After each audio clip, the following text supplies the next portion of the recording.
Oui, j'aimerais parler à Monsieur Lanès. Oui, c'est lui-même qui parle. Est-il vrai que vous seriez l'inventeur de la poutine? Ben oui, monsieur.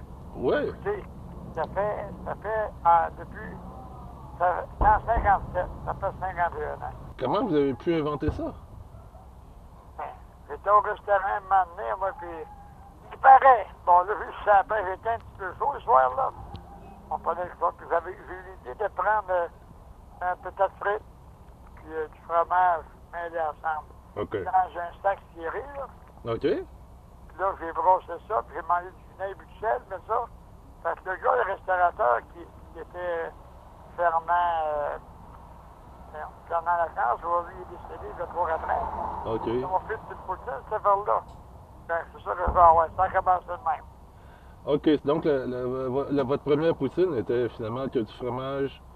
Fromage sur. Fromage, il n'y avait pas de sauce. L'autre, c'est pas nous autres qui a sorti la sauce. Ça a sorti après 8-10 ans. Ça nous a levé de la sauce. Une dizaine d'années après, ils ont ajouté la À peu sauce. près 7 à 10 ans, la sauce. Pas nous autres qui l'a fait. What did he say about the sauce? He didn't have sauce on his. No, he didn't have sauce. So It's that 10 is years after you okay. said to I'm me. sorry, but he loses in the poutine invention debate. Drummondville guy said exactly the same story. He said that Monsieur Eddie Lanès, he didn't mention his name, may have had a version of poutine in 1957, but it did not have sauce. So to me, that's not poutine.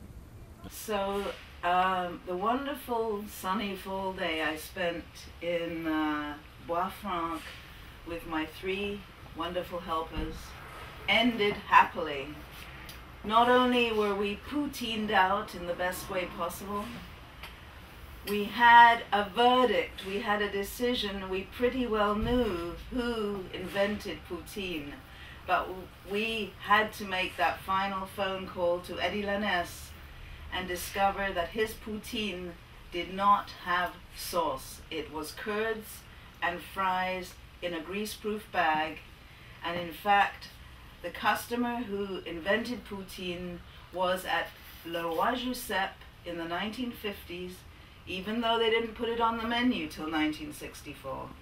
Both people, Daniel Leblanc and Eddie Lanès, because the owner of the Warwick restaurant is dead, we couldn't speak to him, Fernand Lachance, both of them said they have witnesses and evidence. I mean, this is serious stuff, but I am going to have to give my verdict here, and it is that Le Roi Giuseppe is the inventor of poutine, and you can still taste it there.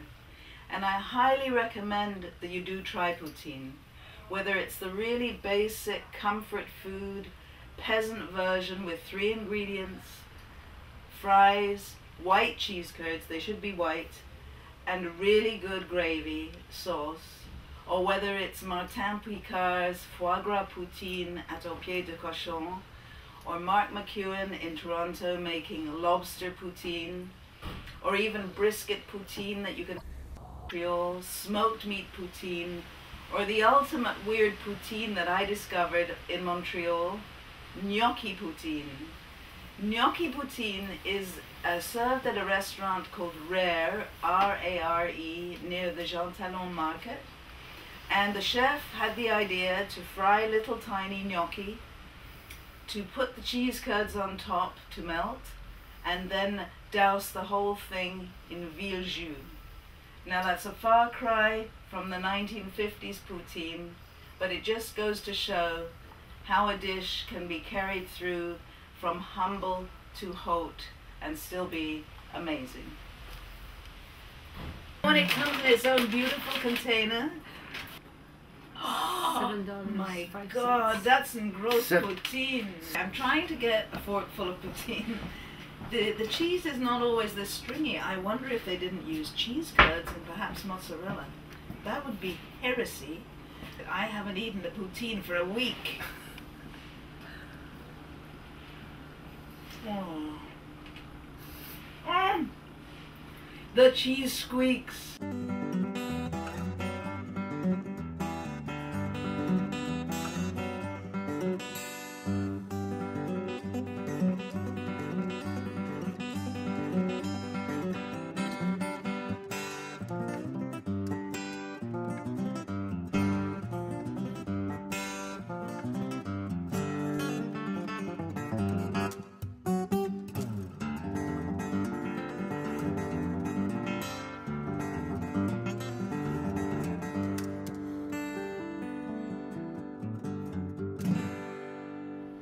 Here's to Poutine.